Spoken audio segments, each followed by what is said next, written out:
नहमदुहु व नुसल्ली व नुसल्लिम अला रसूलिल करीम अम्मा बाद फ़अऊज़ु बिल्लाहि मिनश्शैतानिर रजीम बिस्मिल्लाहिर रहमानिर रहीम या अय्युहल्लज़ीना आमनू कुतिबा अलैकुमुस्सियामु कमा कुतिबा अलल लज़ीना मिन क़ब्लिकुम लअल्लकुम तत्तक़ून सदक़ल्लाहुल अज़ीम। अस्सलामु अलैकुम व रहमतुल्लाहि व बरकातुहू। मेरा आज का मौजू रोज़ा और इसकी अहमियत और इसकी फजीलत के बारे में है। सबसे पहले मैं आपको ये बताता चलूँ, रोज़ा कहते किसको हैं। रोज़े का मतलब है रुकना, यानी किसी चीज़ से बचना। आसान लफ्ज़ों में इसका मतलब ये बनता है खाने पीने और जिमा से रुकने को रोज़ा कहते हैं। और रोज़े के बारे में अल्लाह तबारक व तआला कुरान मजीद में इरशाद फरमाता है कि ऐ ईमान वालो, तुम पर रोज़े फ़र्ज कर दिए गए हैं जिस तरह से तुमसे पहले वाले लोगों पर रोज़ा फ़र्ज था। फरमाया रोज़ा फ़र्ज करने की वजह यह है ताकि तुम मुत्तकी यानी परहेजगार बन जाओ। रोज़े के हवाले से इस आयत मुबारका में अल्लाह तबारक व तआला ने चंद चीज़ों का जिक्र फरमाया। उनमें से पहली अल्लाह तबारक व तआला ने इरशाद फरमाया या अय्युहल्लज़ीना आमनू, ऐ लोगो ईमान वालो। इस आयत मुबारका में अल्लाह तबारक व तआला ने उम्मत मुहम्मदिया को ईमान वालों से कहकर मुखातिब फरमाया। या अय्युहन्नास यानी लोगों कहकर नहीं बल्कि ईमान वाले।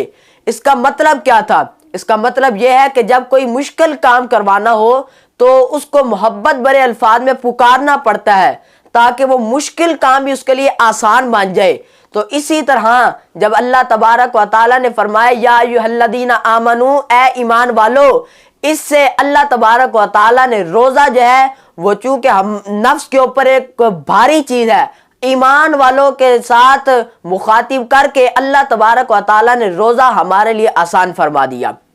और दूसरी चीज़ इस आयत मुबारका में जो अल्लाह तबारक व तआला ने इरशाद फरमाया कुतिबा अलैकुमुस्सियाम, फरमाया तुम पर रोज़े फ़र्ज कर दिए गए हैं। इस आयत में इस जगह पर बताने का मकसद ये था कि ऐ ईमान वालों, ये ना समझना कि रोज़े तुम पर अभी अभी फ़र्ज कर दिए गए हैं। फरमाया ऐ ईमान वालों, रोज़े ज़मीनों आसमान के बनने से पहले हमने ये तय करके रखा था उम्मत मुहम्मदिया को रमज़ानुल मुबारक के महीने में हमने फ़र्ज रोज़े अता फरमाने हैं। और उससे आगे अल्लाह तबारक व तआला ने इरशाद फरमाया कमा कुतिबा अलल लज़ीना मिन क़ब्लिकुम, फरमाया जिस तरह के तुमसे पहले वाले लोगों पर रोज़ा जो है वो फ़र्ज कर दिया गया था। अब इसका मतलब यह है कि ईमान वालों कि अब तुम पर यह बात तुम्हारे ज़हन में ना आ जाए कि शायद ये रोज़े जो है सिर्फ हमारे ऊपर फ़र्ज कर दिए गए हैं। अल्लाह ने शाह फरमाया ऐसी बात नहीं है, ये रोज़े हमने तुमसे पहले जो लोग थे हमने उन पर भी रोज़े फ़र्ज किए थे। फिर अल्लाह तबारक व तआला ने इरशाद फरमाया लअल्लकुम तत्तकून, रोज़े फ़र्ज करने का जो मकसद था वो फ़कत यही है ताकि तुम मुत्तकी और परहेजगार बन जाओ। अब यहाँ पर मुत्तकी और परहेजगार बनना है। मुत्तकी परहेजगार कहते किसको हैं? सूफिया ने, उलमा ने इसका बड़ा ही आसान सा तर्जुमा फरमाया। कहा अल्लाह तबारक व तआला और उसका रसूल जिस काम से बंदे को रोके वो बंदा उन कामों से रुक जाए तो इसको तकवा कहते हैं। और अल्लाह और उसका रसूल जिस काम का तुम्हें हुक्म दे दे उस काम को करना, इसको तकवा कहते हैं। तो पता ये चला कि हमारा रोज़ा रखना ये कितना अहम है, इसकी कितनी फजीलत है। और रोज़े की फजीलत के बारे में नबी पाक सल्लल्लाहु ताला अलैहि वसल्लम ने इरशाद फरमाया, बुखारी शरीफ की हदीस मुबारक है, हज़रत अबू हुरैरा रज़ियल्लाहु ताला अन्हु इस हदीस के रावी हैं। हज़रत अबू हुरैरा रज़ियल्लाहु ताला अन्हु फरमाते हैं नबी पाक सल्लल्लाहु ताला अलैहि वसल्लम ने इरशाद फरमाया जो कोई शख्स रमज़ानुल मुबारक का सिर्फ एक रोज़ा रख ले, एक रोज़े रखने की फजीलत यह है कि अगर वो सारा साल भी रोज़े रखता रहे तो वो रमज़ानुल मुबारक के एक रोज़े की फजीलत को नहीं पहुंच सकता। और इसी तरह तिरमिज़ी शरीफ की भी हदीस मुबारक है, उसके रावी भी हज़रत अबू हुरैरा रज़ियल्लाहु ताला अन्हु है। आप फरमाते हैं रसूल पाक सल्लल्लाहु ताला अलैहि वसल्लम ने ये इरशाद फरमाया کہ اگر کوئی شخص بغیر کسی عذر کے جان بوجھ کر رمضان المبارک کا صرف ایک روزہ بھی چھوڑتا ہے تو اگر وہ سارا سال بھی روزہ رکھتا رہے تو وہ اس روزے کی جو اس نے رمضان المبارک کو چھوڑا تھا اس روزے کی وہ فضیلت کو نہیں پا سکتا۔ تو اس سے پتہ یہ چلتا ہے روزے کی اہمیت کتنی ہے، روزے کی فضیلت کتنی ہے۔ ایک دن نبی پاک صلی اللہ تعالی علیہ وسلم مسجد نبوی میں جا رہے تھے، اور جب مسجد نبوی کی ممبر شریف کی سیڑھی کے اوپر پہلا قدم مبارک رکھا تو نبی پاک صلی اللہ تعالی وسلم نے ارشاد فرمایا آمین۔ اسی طرح دوسری سیڑھی پہ اور تیسری سیڑھی پہ بھی قدم مبارک رکھا اور آپ نے ارشاد فرمایا آمین۔